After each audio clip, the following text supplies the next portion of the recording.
Ito real talk lang ha, para sa lahat. Sa pamilya, sa kaibigan, kapitbahay, kakilala, kung sino man. Huwag kayong masasaktan o sasama ng loob sa akin. Kasi ito talagang katotohanan pagdating sa larangan ng magiging isang content creator. Hindi po manggagaling sa kapamilya mo, kapitbahay mo, kakilala mo, kaibigan mo, ang tunay na magsusupport sa iyo. Kundi, kung sino pa yung mga hindi mo kakilala, hindi mo nakikita, hindi mo kaibigan, hindi mo nakakausap, o kung sino-sino pa man, sila yung tunay na mag-aangat sa iyo. Kaya sa mga taong nagsisimula pa lang sa pagko-content o pagbablog, huwag nyong aasahan ang kapamilya nyo. Yun ang totoo. Kasi, sila mga kaibigan mo nga, baka nga pinagtatawanan ka pa eh. Nasasabihin, ano pinagagawa niyan? Parang bali sa pagbablog. Okay, di ba? Silent, basher nyo mga yan.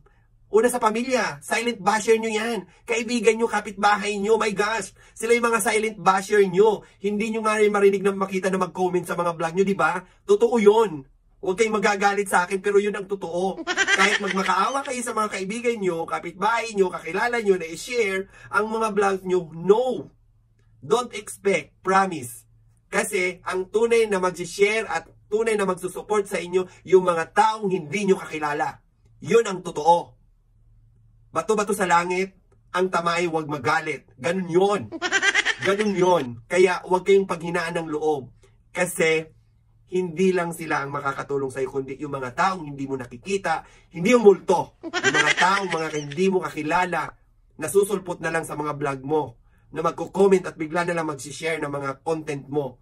Kaya sa mga kaibigan ko, mga kamag-anak ko, kapitbahay ko, huwag kayong magagalit sa akin. Kasi alam ko naman kung sino ang mga nagsusupport sa akin. Alam nyo na yon. O, di ba?